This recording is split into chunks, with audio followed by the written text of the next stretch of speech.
Bonjour les enfants, prêts pour la dictée de lundi? Alors, cette dictée a 7 mots. Je vous la dis.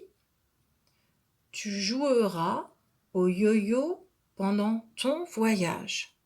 Dans cette dictée, il y aura 2 mots avec notre nouveau graphème Y et le verbe est conjugué au futur.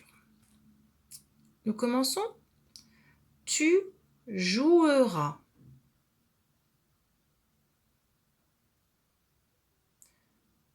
Tu joueras.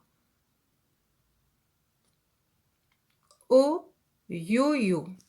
Regardez les enfants, je vous ai mis un petit tiret, yo-yo. C'est un seul mot, mais en fait, c'est comme s'il y en avait deux. Donc, un tiret dans yo-yo. Tu joueras au yo-yo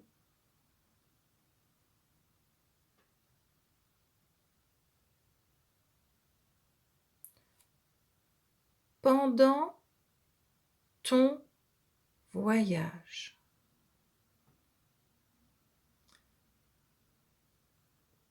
Pendant ton voyage.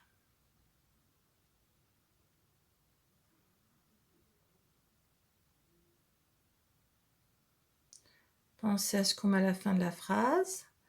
Je pense que vous avez mis la majuscule. Je vous avais mis les deux façons d'écrire le T. Bien sûr, j'aurais préféré que vous l'écriviez en attaché, mais on fait comme on peut.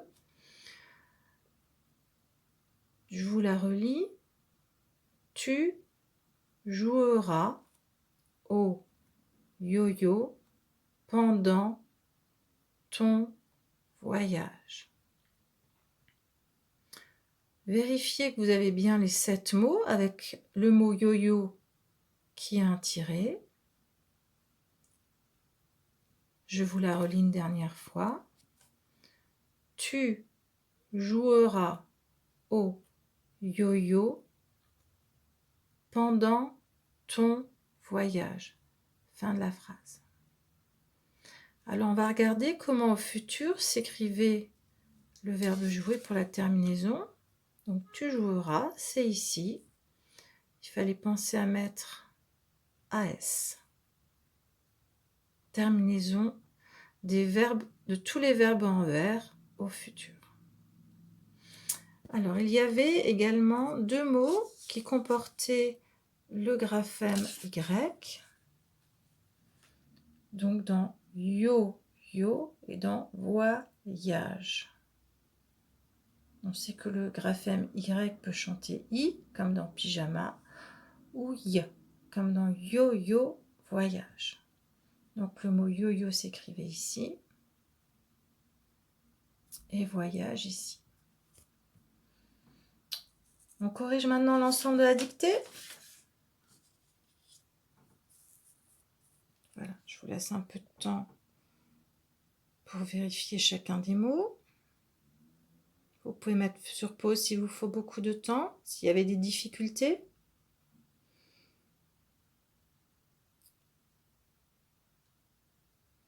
Voilà, on se retrouve les enfants.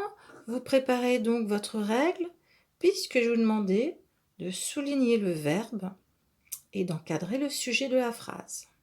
Vous mettez sur pause et on se retrouve.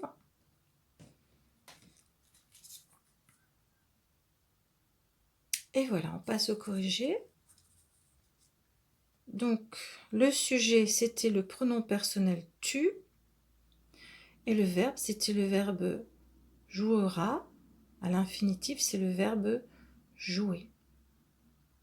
Encore un travail sur cette phrase. Je vais vous demander de colorier en rose les 2 noms. Il y a 2 noms dans la phrase. Allez-y. Mettez sur pause puisqu'il vous faut un peu de temps.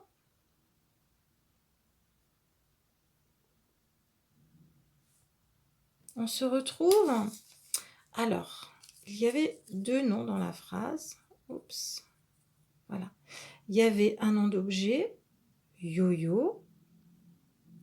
Et il y avait le mot voyage. En fait, on pourrait dire que voyage, c'est comme un peu un loisir, Un loisir, c'est quand, par exemple, vous jouez au foot ou quand vous faites du bricolage à la maison. Il y en a qui font du dessin, par exemple. Voilà, donc nous avions bien 2 noms. On va maintenant passer à un dernier travail. Il nous reste une petite phrase de dictée à faire qui a seulement 4 mots. C'est une phrase qui dit non. Donc pensez bien à ce qu'on met au début de la phrase, à la fin de la phrase, et je vous la lis.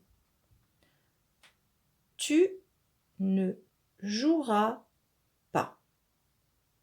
On y va? Tu ne joueras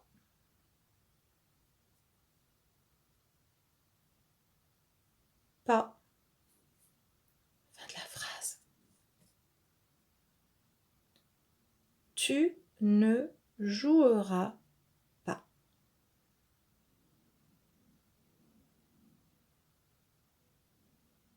On passe au corrigé? Le voici.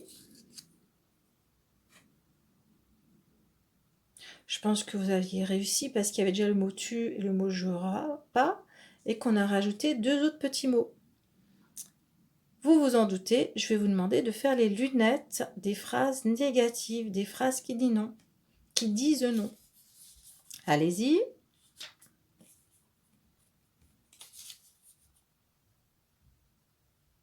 Et voilà le résultat. Les 2 mots de la négation. On retrouve toujours au milieu le verbe. Bravo pour vos efforts les enfants et à demain.